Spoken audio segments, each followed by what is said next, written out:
Filho e do Espírito Santo. Amém. Ave Maria, cheia de graça, o Senhor é convosco. Bendita sois vós entre as mulheres, e bendito é o fruto do vosso ventre, Jesus. Santa Maria, Mãe de Deus, rogai por nós, pecadores, agora e na hora de nossa morte. Amém. Rogai por nós, Santa Mãe de Deus, para que sejamos dignos das promessas de Cristo. Amém. Em nome do Pai, do Filho e do Espírito Santo. Amém. Muito bem, então voltamos com a nossa formação sobre liturgia, a nossa introdução à Sagrada Liturgia, a liturgia da Igreja. E nós vamos tratar hoje sobre os ritos iniciais, né, Celito? Exatamente. Usando como fonte, padre, a Instrução Geral do Missal. Né? Isso. A Instrução Geral do Missal Romano, que vai nos apresentar de uma maneira clara, de uma maneira sucinta e muito aprofundada também, muito rica, não é? A Instrução Geral do Missal Romano é algo imprescindível para a nossa formação sobre liturgia. Se a gente quer entender a missa, vamos até a Instrução Geral do Missal Romano. Acho que é indispensável todo católico, não só os padres lerem, mas os católicos lerem também a Instrução Geral do Missal. Com certeza, é porque ali nós vamos ter a orientação da Igreja, né? Aquilo que deve ser feito, né? O que deve ser realizado. Nós vimos na outra aula, né? no nosso programa anterior, o Concílio Vaticano II, a Sacrosanto Concilium, como foi de extrema importância para a Igreja, né? O Vaticano II, a renovação litúrgica do Vaticano II, né? É claro que nós não podemos ter aquela mentalidade de ruptura, né? A hermenêutica da ruptura, sempre a hermenêutica da continuidade. E a reforma de Bento XVI, né, que ainda está sendo colocada em prática, nós estamos colocando em prática aquilo que Bento XVI, e o Papa Francisco também dando continuidade, né, àquilo que Bento XVI realizou, e nós realizamos isso nas nossas paróquias, né? É algo muito, muito prático, né? Eu acredito que a liturgia não é apenas algo distante. Aliás, não deve ser distante, né? A liturgia da Igreja deve se aproximar das pessoas, né? Exatamente. Então a gente vai tratar sobre os ritos iniciais. Bom, primeiramente, quais são os ritos iniciais? Então nós temos aí a entrada, a saudação, o ato penitencial, o Kyrie, o Glória e a oração do dia, que é chamada de oração coleta. Exatamente.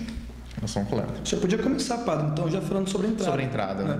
Bom, primeiramente, os ritos iniciais, qual é a função dos ritos iniciais? É de exórdio, ou seja, de introdução, não é? Então, vai preparar a assembleia que celebra o mistério eucarístico, vai preparar para a liturgia da palavra. Então, é uma preparação, é uma introdução, o exórdio, justamente essa introdução, não é? Para a liturgia da palavra. Então, prepara a assembleia para ouvir a palavra de Deus. Legal o senhor falar isso, padre, porque muita gente acha, eu chegando depois do ato penitencial na missa, E o senhor falando isso, já que a função é de preparar, se a pessoa chegar depois disso, acaba não estando preparado.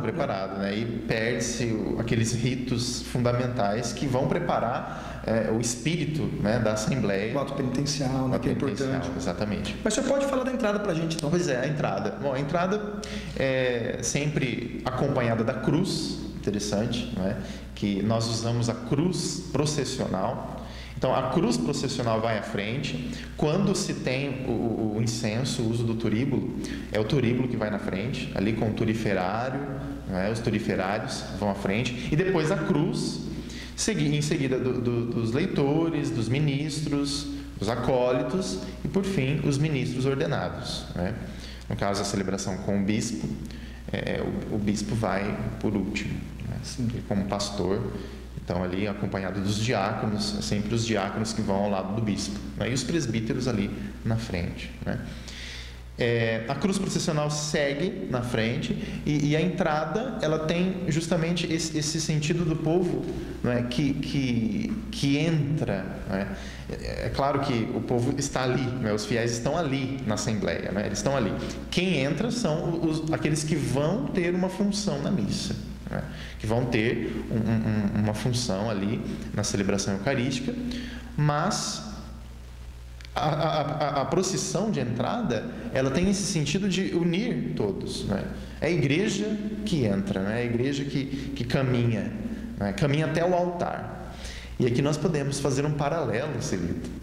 A gente poderia fazer um paralelo com a forma extraordinária do rito romano, né? Que também possui a entrada como na forma ordinária, né? Mas os ministros ali, eles realizam as orações que são chamadas de antemissa, né? A antemissa. Não, o padre vem antes, né? Depois ele volta, né? Parece que eu percebi isso em uma missa. Na verdade... Não seria isso, antemissa. A antemissa são aquelas orações que se reza o salmo, introibo ad altare Dei, né? Eu entro no altar de Deus, né? Então, na forma extraordinária, né? O rito extraordinário, a forma extraordinária do rito romano tem essa peculiaridade, né? Que na forma ordinária mudou-se, né? Se mudou esse aspecto, né? Já se começa a missa, faz-se a entrada, né? Então o ministro saúda o altar. Aqui a gente já está na segunda parte, né? Que é a saudação. Tem alguma coisa a ver, padre, a procissão de entrada? Algum simbolismo, algum paralelo também com o povo que saiu do Egito? Exatamente. Tem esse sentido, sim. Do povo saindo do Egito, né? Do povo que caminha, né? Do povo que tem Deus à frente, né? Como o povo ia no deserto, era guiado pela coluna de fogo, né? Tem esse simbolismo, sim.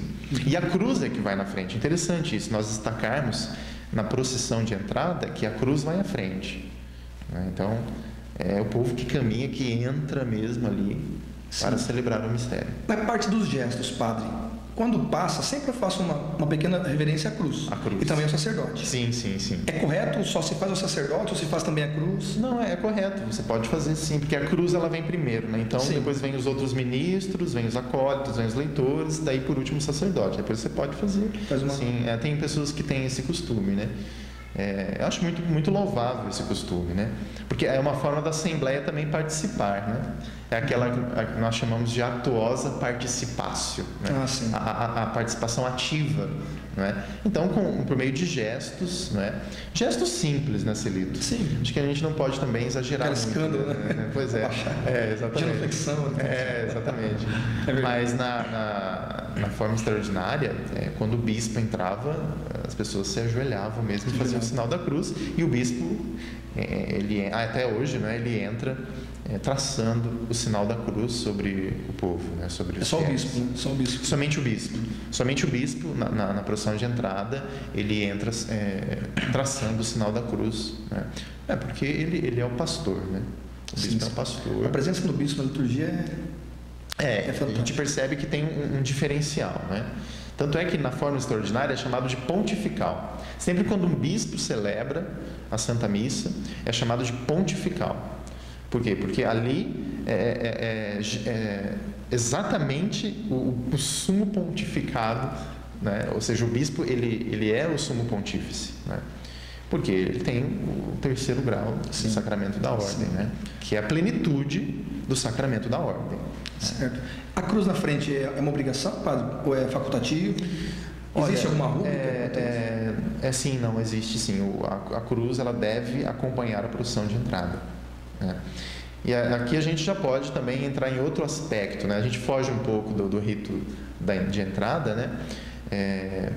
A cruz ela pode ser colocada ao lado do altar, né? Que é a cruz processional, ou seja, a mesma cruz que se utiliza na procissão, ela pode ser colocada no altar, né?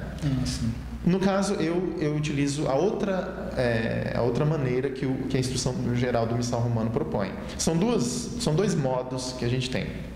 A primeira seria a forma ordinária, né, de se utilizar a cruz no centro do altar, sobre o altar, né, em cima do altar, com os castiçais ao lado, né? Então podem ser 2 castiçais, um do lado direito e do lado esquerdo, né? Sempre assim, não somente um de um lado, mas dos dois lados. 2 ou 4 ou 6 castiçais. E também se prevê quando o bispo celebra, quando o bispo preside, mais um castiçal. No caso, o castiçal ficaria junto da cruz, né? Então, essa disposição do altar, ela é prevista pela instrução geral do missal romano. Existem algumas pessoas aí que estão falando um pouco de besteira, né? O pessoal que gosta de liturgia, né? O pessoal que promove as liturgias nas dioceses, pessoal, assim, se equivoca um pouco em relação a isso, porque está prescrito na instrução geral do missal romano que a cruz ela pode ficar sobre o altar, junto com os castiçais. Sim. Né? É um legado de Bento XVI isso, né? Mas, claro, que ele retomou, né? Sim. João Paulo II também utilizava. Usava também? Mas não a cruz do centro. Né? A cruz do centro, ela foi colocada ao lado. É uma coisa que não estava prescrito no missal, né? Aí Bento XVI que trouxe novamente. Trouxe novamente para o centro, né? Para o centro. Ele trouxe para o centro. Não, a instrução geral diz que a cruz ela pode ficar sobre o altar, né? Em cima do altar. Inclusive pode ser processional mesmo, né? Que você pode chegar e colocar na frente do altar. Pode se colocar também. Diante do altar. Não é usual, né? Não é muito assim a prática e o costume, mas pode se colocar, né? Então você utiliza aquela cruz utilizada na procissão na frente do altar, ou ao lado.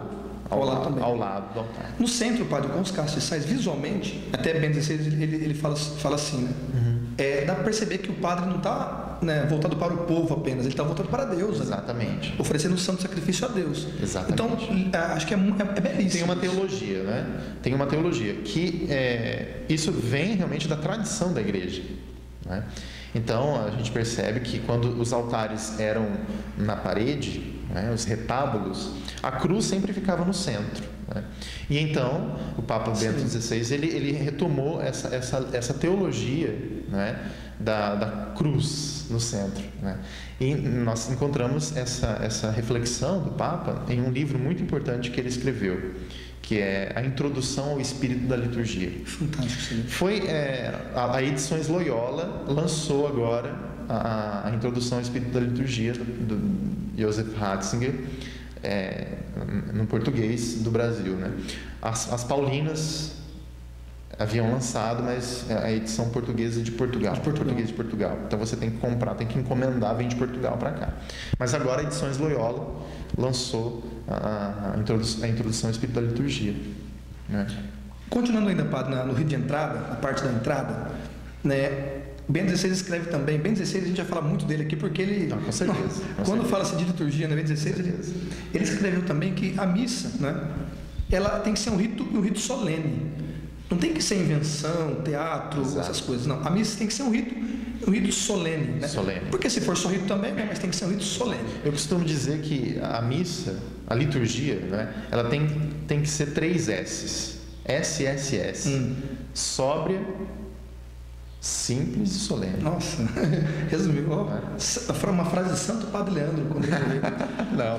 Mas o que eu ia dizer? Né? Tem que ser rito, né? Aí o que acontece, às vezes, na procissão de entrada, né? Isso aqui já é uma parte mais polêmica, né? Que a gente pode até entrar. Né? Tem pessoas que trazem tanta coisa na procissão de entrada, né? A gente vê pela internet, principalmente, pessoas entrando com coco e depois a Bíblia está no meio do coco. Exatamente. Né? E a procissão de entrada não é para isso, né, padre? Eu queria que o senhor partilhasse exatamente sobre essa banalização. Existe um costume aí que a gente não sabe de onde vem, né? Com certeza é da mente das pessoas, dos liturgistas, né? Dos, entre aspas, né, liturgistas, que querem manipular a Sagrada Liturgia, dessa entrada da palavra. Realmente, a entrada da palavra não está prescrita. Nem a Bíblia, né? Não está prescrita, né? Tem a procissão do evangeliário. É o que entra o evangeliário, junto com o diácono. Com o diácono faz essa entrada, né, do evangeliário, que fica sobre o altar, né? Então, aí vamos fazer assim uma montagem aqui. Sim, legal. Como acontece a entrada, né? Então, o turíbulo, né? Então, os turiferários que vão com o turíbulo e a naveta vão à frente, a cruz processional, que é o cruciferário, os castiçais, né? As tochas, né? Que vão ali ao lado, são 2, podem ser utilizadas mais também, né? Nas liturgias mais solenes, nos pontificais, né? Quando o bispo está presente, pode-se utilizar mais tochas, que são os seroferários. Então, turiferários, cruciferários e seroferários, que são os que levam os castiçais. Né? E esses castiçais podem ser colocados também no altar. Os mesmos que são levados na procissão de entrada, mas podem ser também outros para se utilizar aí nos momentos em que o turíbulo é utilizado, né? Então, por exemplo, na procissão do evangeliário, para a proclamação do evangelho, né, pode ser utilizado. O diácono, ele leva o evangeliário, né, que é o livro dos evangelhos, que é foi uma grande riqueza do Vaticano II, né, que não havia mais, né, o evangeliário estava foi perdido, né? E aí foi feita uma retomada do uso do evangeliário, que merece um grande destaque na liturgia, né? Tanto é que ele entra na procissão de entrada, o diácono, sempre o diácono que leva, né, o evangeliário, e ele coloca sobre o altar, quando chegam ali ao altar. Entendi. Alguma questão sobre a música? Um canto de entrada? Exatamente, o canto de entrada é previsto ali, né? Quando não há o canto de entrada, no próprio missal tem a antífona de entrada. Então, o presidente da celebração, ele reza a antífona de entrada, quando não tem um canto de entrada. Né?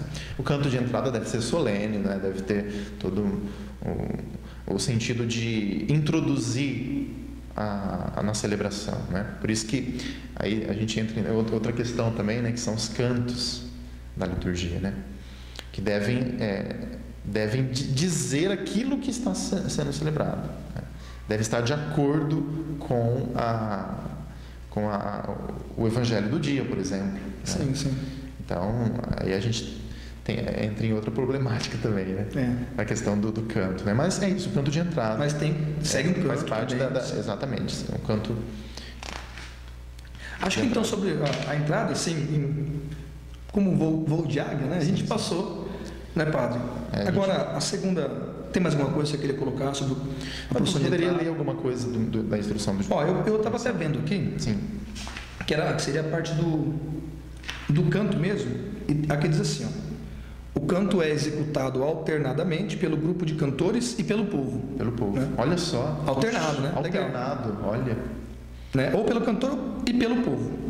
Ou só pelo grupo de cantores também. Ou só pelo coral. Ó, aí, aquilo que o senhor disse. Pode-se usar antífona com seu salmo. Isso. Do gradual romano ou do gradual simples. Olha. Ou então outro canto condizente com a ação sagrada. Com a ação sagrada. Né? E com a índole do dia ou do tempo, seria o evangelho do dia. Exatamente. Aí, olha que bonito agora aqui, ó. Continuando, né? Com a índole do dia ou do tempo, cujo texto tenha sido aprovado pela conferência dos bispos. Sim. Não havendo canto, a entrada, a antífona proposta no missal é recitada pelos fiéis ou por algum deles, ou pelo leitor, ou então pelo próprio sacerdote. Que também pode adaptá-la a modo de exortação inicial. O leitor então pode também. Que está dizendo que até o leitor pode. O leitor, né? Pode ser até pelos fiéis. Até pelos fiéis. Né? Ou por alguns deles, né? Que já estava combinado, com certeza. Uhum. Mas em forma de canto ou recitado? Recitado mesmo. Recitado, né? Não havendo canto de entrada, a antífona proposta no missal é recitada pelos fiéis. Recitado pelos fiéis. Fica bonito. Lembrando que a CNBB, a Conferência Nacional dos Bispos do Brasil, ela tem um inário. E é muito bom, né? Sim, é bom. É muito bom. Tem alguns cantos que são muito regionais, né? Tem muita a característica, por exemplo, do Nordeste, né? Que às vezes foge um pouco da nossa realidade aqui. Mas, assim, são cantos que dizem respeito à liturgia, o mistério celebrado ali todos os domingos do tempo comum, né? Dos tempos litúrgicos fortes, como a Quaresma, o Advento, a Páscoa. Então são cantos que devem ser observados, sim, porque é aprovado pela Conferência Episcopal, né? Então você vê aí que a instrução geral ela pede para que os cantos sejam aprovados pela CNBB. Né? Aquilo que o senhor disse também. Né? O senhor disse aqui, só para ver que o senhor disse está aqui a finalidade do canto é abrir a celebração e promover a união da Assembleia e introduzir o povo no mistério. Muito bem. Né? A introdução no mistério. Tem um nome muito, muito propício para isso, um nome muito forte, né? A mistagogia. A mistagogia da celebração. O que é a mistagogia? A mistagogia é a introdução ao mistério. Então, o canto, a própria procissão de entrada deve ser mistagógica, assim como todos os ritos iniciais. Se os ritos iniciais eles servem para introduzir a assembleia na celebração, então esses ritos devem ser mistagógicos, né, para introduzir mesmo as pessoas ali. Por isso que é importante. Né? E a saudação? Né? A saudação é sempre com o sinal da cruz. A saudação inicial. Não é invocação da Santíssima Trindade. Tem algumas pessoas aí que confundem um pouco. A saudação é com o sinal da cruz, não é? Em nome do Pai, do Filho e do Espírito Santo. O sinal da cruz não é uma invocação à Santíssima Trindade. Não é que nós vamos invocar a Santíssima Trindade. Não, a Trindade já está ali. Nós vamos iniciar com o sinal da cruz. E o sinal da cruz, você pode até falar sobre isso, Celito, né? O que a tradição diz, né? O que os santos padres. Nós, na verdade, não é uma invocação, mas nós dizemos o nome de Deus, né? Sim. Em nome do Pai, do Filho e do Espírito Santo. É dizer, né? Não é invocar, eu acredito, né? Invocar a Santíssima... Invoquemos, né? Invoquemos a Santíssima Trindade. Né? Como se a Santíssima Trindade não estivesse ali, né? Ó, a gente já entrou, então, na saudação, na parte da saudação, ao altar e ao povo reunido, né? Isso. A gente já está no céu da cruz. Isso. Né? A questão de quando o padre chega, então, né? Ele vai e dá um beijo no altar. Isso. Antes de fazer o som da cruz. Isso, antes de fazer, exatamente. Bem lembrado. Não, só para a gente não pular, então. Sim, né? vamos pela... Aí a gente volta no sinal. Exatamente. E esse gesto é de fundamental importância. Eu acho belíssimo, padre. Confesso que eu não compreendo profundamente o que significa, né? Mas eu acho belíssimo esse sinal de beijar o altar. É muito profundo, né? Muito profundo. É um sinal de saudação ao Cristo que está ali. Os santos padres da igreja, eles diziam o seguinte, que Cristo é o altar. Christus ara est. Cristo é o altar. Então, por isso que nós fazemos a reverência para o altar. Então, a reverência, você pode até ver aí na instrução, que os ministros, e também aqueles que servem, né, na liturgia, que estão na procissão, eles fazem a reverência para o altar. Né? Eles fazem a vênia, né, que é a reverência. Sim. Né? Então, para o altar. Por quê? Porque o altar é Cristo ali. O altar é a presença do Cristo. Como os santos padres da igreja diziam, Christus ara est. O altar é Cristo. Então, nós fazemos essa profunda reverência. E então, feita a devida reverência, os ministros ordenados beijam o altar. Vão até o altar, sobem até o altar e beijam a mesa do altar.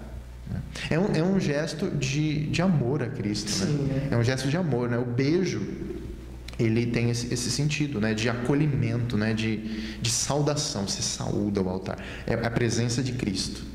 O Cristo é o altar. Né? Ara Christus est. É lindo mesmo. Aí, padre, depois que beija o altar, né? O padre segue para a cadeira. É da cadeira? Antes de ir para a cadeira, ele incensa. Isso. Quando se utiliza o incenso, o incenso, ele pode ser utilizado em toda a Santa Missa. Toda a Santa Missa pode ter incenso. Não é que tem uma missa que não usa incenso, outra missa usa, ou somente missas solenes, não. A gente tem que ter uma coisa bem clara aqui. O incenso, o uso do incenso é para toda a Santa Missa. É claro que ele pode ser facultativo em algumas missas, por exemplo, as missas feriais, as missas do dia de semana, né? Sim. As missas feriais não se utiliza o incenso, mas pode se utilizar. Não tem uma regra assim que não se utiliza, entende? Sim. Então o padre ele também tem que ter uma perspicácia também, né? E também não determinar aquilo que não está no missal, né? Porque às vezes tem padres que determinam só usa incenso na missa solene. Não, isso não está certo. Isso é uma determinação sua, né? Isso é uma determinação pessoal sua, não está de acordo com a instrução da igreja. Né? Aqui, inclusive, fala que ele nem dá essa faculdade, né? Não torna facultativo aqui. Aqui ele fala em seguida, beija o altar e o sacerdote incensa a cruz E se for oportuno. Se for oportuno. Incenso, a cruz e o altar. Se for oportuno. Daí a gente tem que interpretar também essa palavra, né? Se for oportuno. Toda missa é oportuna, né? Agora, tem missas que tem pouco número de fiéis, uma missa ferial, uma missa do dia de semana, vai poucas pessoas. Vai poucas pessoas, não há uma necessidade. Não é oportuno. Não é oportuno, Não é nem questão de necessidade, porque se a gente for ver, a missa, ela merece, né? Ela merece a devida Deveria ser todos. Exatamente, né? Então, porque mesmo se você está com poucas pessoas ali, você utiliza o incenso, porque é o santo sacrifício do Senhor, né? Sim. É a Santa Missa. Exatamente. Mas se for oportuno, no caso, eu tenho certeza, padre, que aqueles que vão assistir esse vídeo dessa formação vão estar perguntando também o que significa o incenso. Seria bom o senhor dar uma breve fala sobre o incenso, né? O que significa o incenso. Exatamente. Muito bem interessante, né? A origem do incenso é uma origem pagã, né? E até mesmo judaica, né? Os judeus já utilizavam incenso. A gente vê ali no Antigo Testamento a utilização do incenso, por exemplo, nas liturgias do templo, né? Até mesmo, né, na tenda, né, do deserto, eles utilizavam incenso. O presente que Jesus recebeu tinha incenso. Exatamente. Ouro, incenso e mirra. O incenso é justamente o oferecimento à divindade. Por que os magos ofereceram incenso para o menino Jesus? Porque reconheceram a divindade. Então, o incenso é sempre uma oferta para a divindade. Até pelo movimento de subir. De subir, exatamente. Ele tem esse sentido de ascensão e também de purificação, né? O incenso, para nós cristãos, ele tem esse sentido, né? É o nosso louvor que sobe a Deus. É bonito. É o louvor que sobe a Deus, que também é o sentido da Sagrada Escritura, né? O incenso, né? E para nós cristãos é o incenso que é a nossa oração, né? A nossa oração que sobe até Deus. São os nossos louvores, né, que sobem até Deus. Eu acho belíssimo, né? Uma missa com incenso, o padre incensando enquanto está acontecendo o canto de entrada, o padre está lá incensando o altar, o crucifixo, a imagem de Nossa Senhora. Exatamente, as imagens são incensadas. A gente vai perceber na instrução quais são os momentos que se utiliza a incensação, né? Tem até um tanto de, né? Três ductos, um icto, né? Tem toda essa parte. Isso é para uma outra aula do Padre Leandro, tá bom? Mas então, Padre, lembrando também que o incenso, ele tem origem também no Apocalipse, no livro do Apocalipse. Ali São João, ele relata, né, os anciãos que estavam diante do trono estavam com incenso, estavam incensando ali o Cordeiro imolado diante do trono de Deus. A gente nem aprofundou, só para dar no sentido da saudação, do que seria, do rito inicial da saudação, que faz parte a saudação ao altar, o beijo no altar, a incensação. Então se incensa o altar, né? Circunda-se o altar quando o altar ele é no centro, né? Porque houve uma mudança também no Vaticano II, né?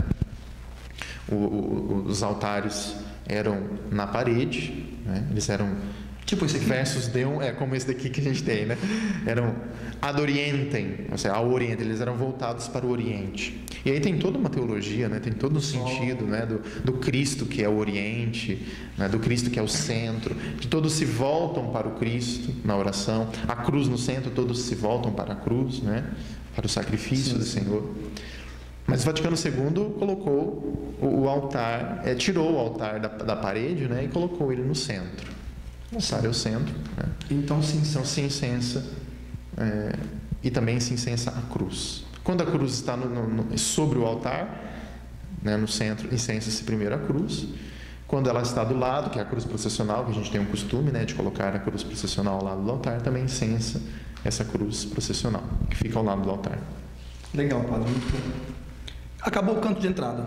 Acabou de incensar. O padre vai para a cadeira. É isso. Vai para a cadeira, né? Para o bispo é a cátedra, para o presbítero é a sede, né? Então, sempre quando a gente fala de cátedra, nós estamos falando da cátedra do bispo, né? Do bispo, que tem a sua catedral, as suas catedrais, né? Os bispos. Por isso que nós temos as igrejas catedrais, porque é a cadeira onde o bispo preside a sua igreja. Sim. Ele vai para a cadeira e ali ele inicia, né, com a saudação. Né?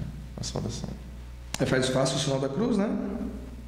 Faça o sinal da cruz. A gente já falou e segue pela saudação. O missal ele tem várias fórmulas de saudação inicial. Né? Sim. A graça de nosso Senhor Jesus Cristo, a graça e a paz. Né? Então, você pode seguir, né? Pode seguir aquelas fórmulas que o missal nos apresenta de saudação. Sim, sim. O presidente da celebração que saúda o povo que está ali. Certo. Aqui, padre, né, depois que você faz a saudação, né? Aí faça o sinal da cruz, né? Aliás, fala o sinal da cruz, depois o senhor faz a saudação. Isso. Né? Aí fala assim, essa saudação é a resposta do povo. Esta saudação e a resposta do povo exprimem o mistério da igreja reunida. Né? Aquela hora que o senhor fala, o Senhor esteja convosco. Isso. Essa parte. Essa parte. Pode ser o Senhor esteja. É uma das fórmulas do Senhor esteja convosco, né? Pode ser a graça de nosso Senhor Jesus Cristo, o amor do Pai, a comunhão. É mais comum essa, né? É verdade. Sim, mas o Senhor esteja convosco também está prescrito. É que na extraordinária é esse que diz, né? Isso, o Dominus Vobiscum. Mas também está prescrito na forma ordinária. Também, o Senhor esteja convosco. Então, que bom. O bispo, quando é o bispo que preside, ele diz: a paz esteja convosco. Somente o bispo pode dizer isso. Somente o bispo. Somente o bispo. A paz esteja convosco. Não é porque é o próprio Cristo ali, né? Mas claro que o presidente também faz a função do próprio Cristo, de presidir, né? Mas o bispo tem um diferencial. Né? O bispo é o bispo. O bispo é o bispo. Aí diz assim aqui, padre, só para a gente, né? Feita a saudação do povo, que seria essa, o sacerdote, o diácono, aí diz aqui, ou um ministro leigo, pode, com brevíssimas palavras, introduzir os fiéis na missa do dia. Puxa, né? Isso foi uma inovação, né? Então, tremenda, né? Olha só a valorização que o Vaticano II dá para os leigos, né? Sim. Para que a igreja dá para os leigos.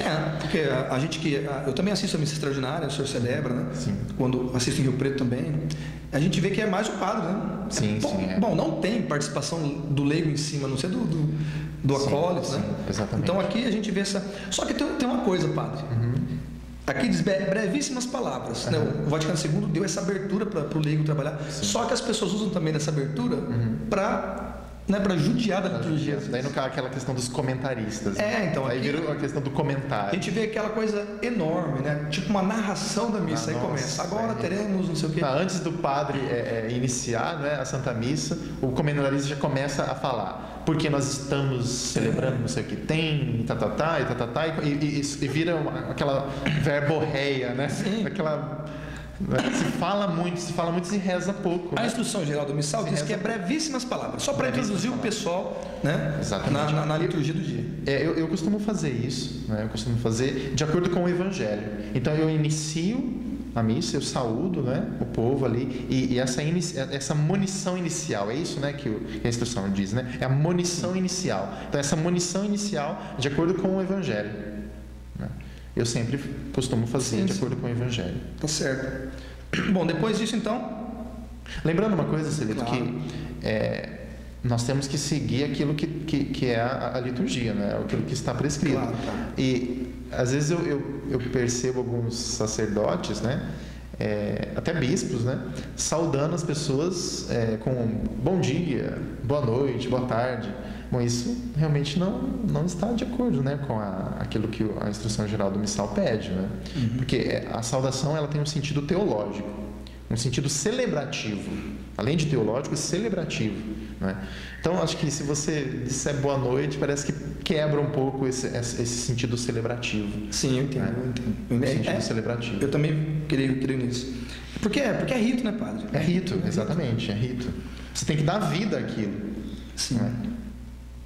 Bom, aí, mais alguma coisa quanto à saudação?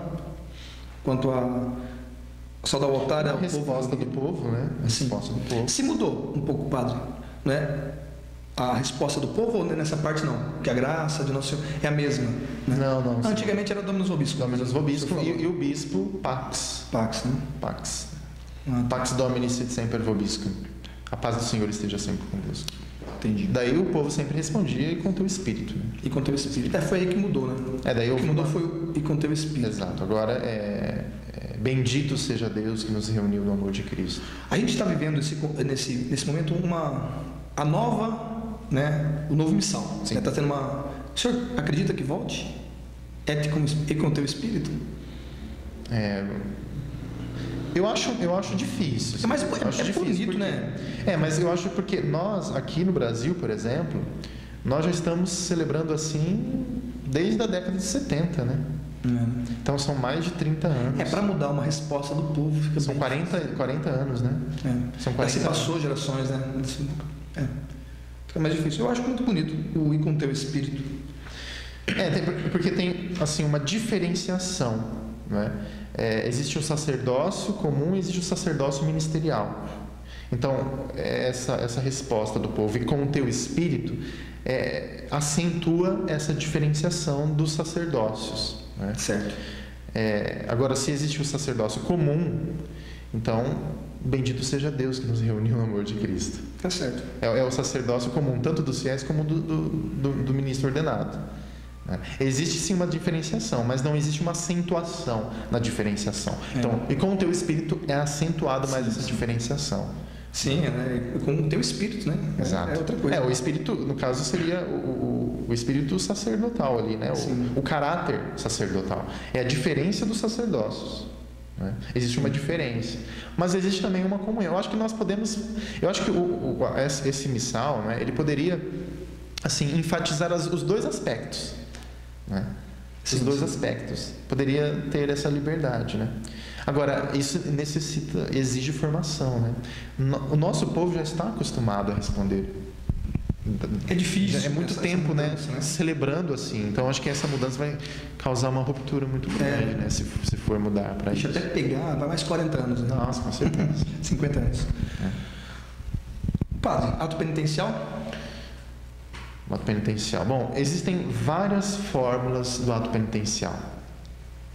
Basicamente, o ato penitencial começa com o confiteor. O que é o confiteor? Quando nós confessamos os nossos pecados, né?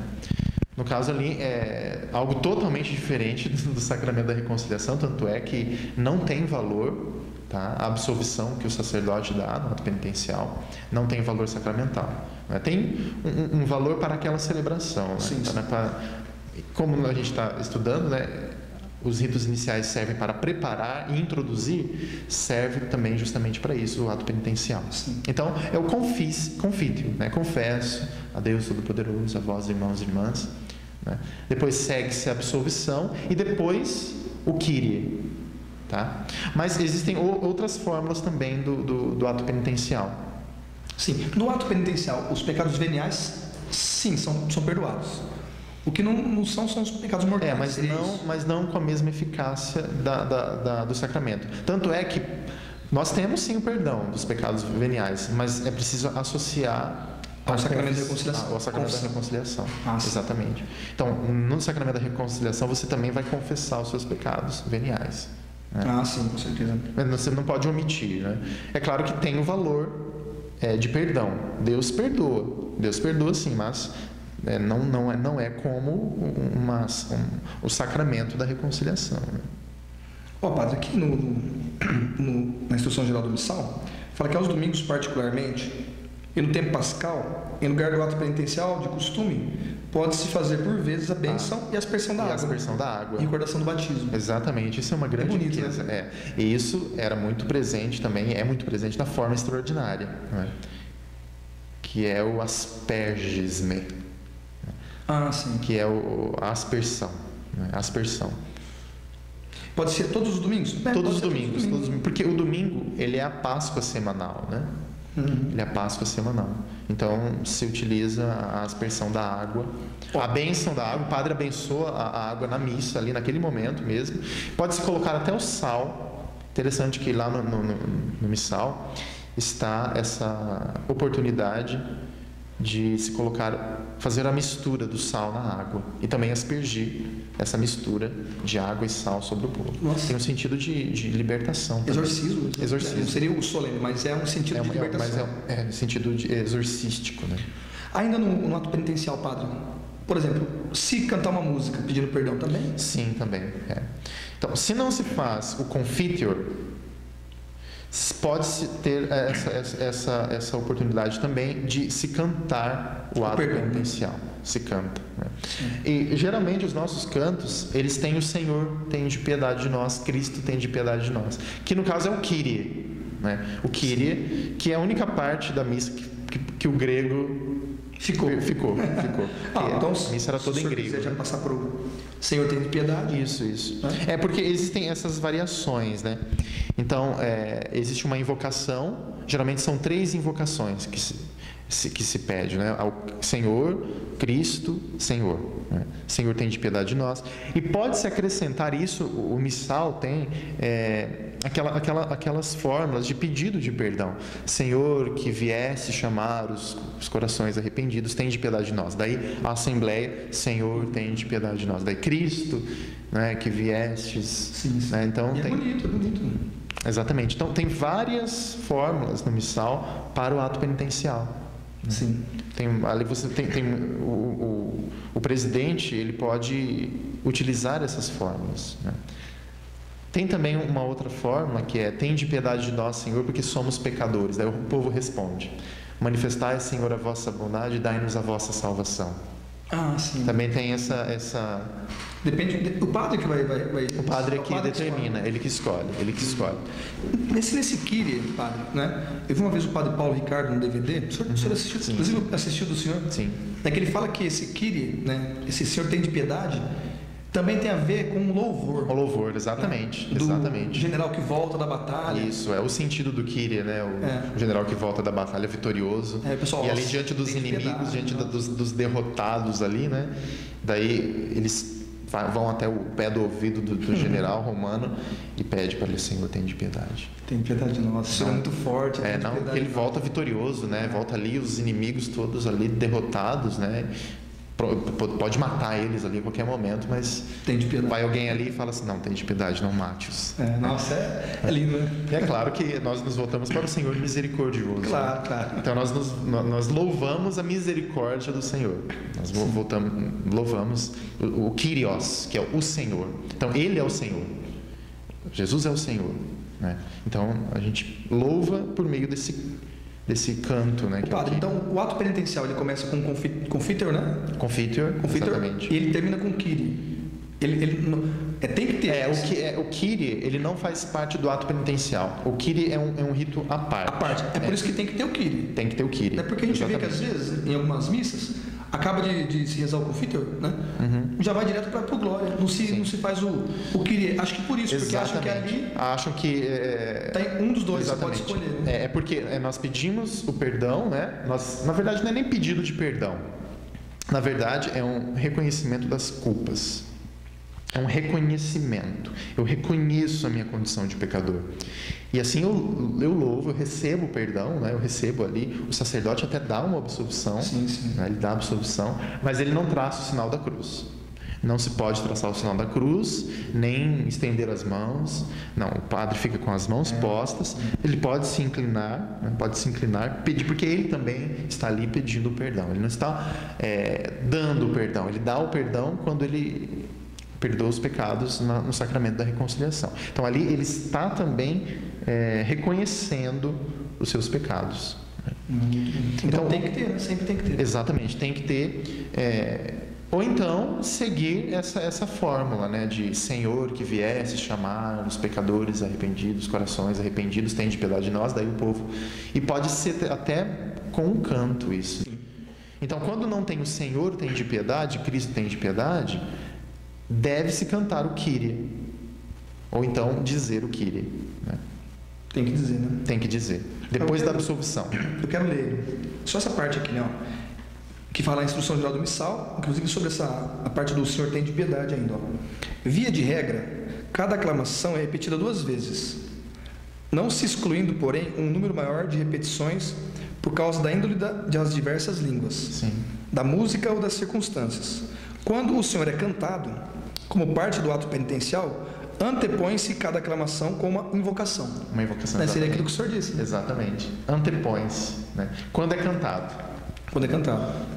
Enquanto é realizada dessa fórmula, né, também. Sim, sim. Então deve-se seguir, né? É aquilo que o senhor acabou de explicar. Exato. É exatamente o que a Instrução Geral de Missão Exatamente. ele prevê. Mas seria mais participativo, teria um sentido maior eu utilizar o Kyrie, né?